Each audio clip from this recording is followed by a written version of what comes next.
On this episode of China Uncensored, China's AIDS villages. Hi, welcome to China Uncensored. I'm your host, Chris Chappell. You know, China is full of AIDS. No, not the disease. China absolutely does not have an AIDS problem. No, the hard work of communist officials aiding the people, that's what I'm talking about. Like Li Keqiang, the number 2 man in China, traveling around the country, pausing from a moment's hard work to take a staged photo, inspiring all those he encounters with his reform-mindedness.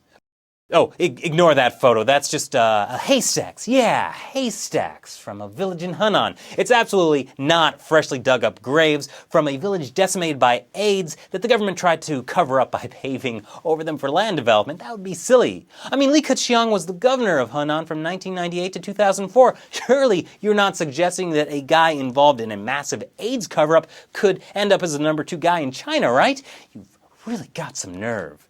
Hunan province is China's breadbasket. Rice basket?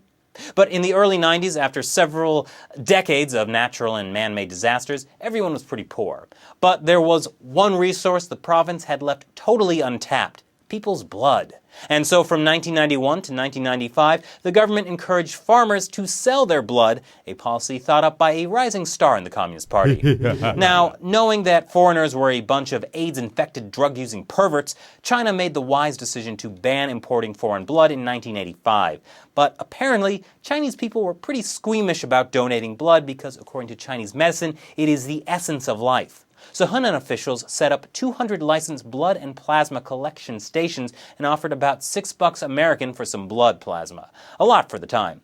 They would take your blood, extract the plasma, and re-inject the rest of your blood back into your body. A propaganda campaign ensued, encouraging everyone to join. Farmers were told selling plasma helps maintain healthy blood pressure. It doesn't, but hey, it might. And I mean, women bleed every month. They probably have a few extra pints to spare to help the family income. That's actually what they thought. And like any mass campaign the Communist Party leads the people on, it was a great success, until it wasn't. Collection stations were flooded, even the thousands of illegal, unlicensed ones that sprang up. Why, so many people were coming to them that they even had to start reusing needles over and over again. And to speed things up, the collected non-plasma blood was pooled together before being re-injected into happy peasants, leading to massive blood contamination. And when entire villages started dying off from some mysterious disease, no one told them what it was. But surprise, it was HIV. Probably if anyone had told them what it was or how it spread, or if there were any sex education in China, the situation probably wouldn't have gotten as bad as it did.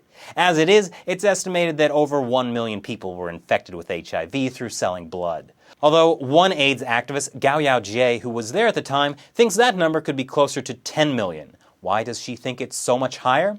Well, I'm sure that even though she was there at the time, she was probably unreasonably biased by her time working as a gynecologist in the 70s and 80s, just because her orders at the hospital were to make sure no babies left the hospital alive as part of the newly implemented one-child policy. And so just because she was forced to frequently perform late-term abortions, she thinks there's some kind of government conspiracy to cover up the AIDS epidemic. I mean, how could there be a cover-up? After an initial period of officials telling Gao to keep quiet after one of her patients tested positive for HIV in '96, they got right to it once too many people died to keep it quiet. What more do you want from a government? To prevent panic, they threatened AIDS patients to keep quiet, kicked out experts and journalists, and have obscured the numbers of deaths and infections. It was a great warm-up for everything they did during the SARS outbreak. And because of the stigma associated with being born in those AIDS villages, those who weren't infected don't want to move out for fear of discrimination, and those who are infected, because of the household registration system, can only get their once-a-month government disbursement of life-saving drugs in their hometowns. Clearly, the situation is contained.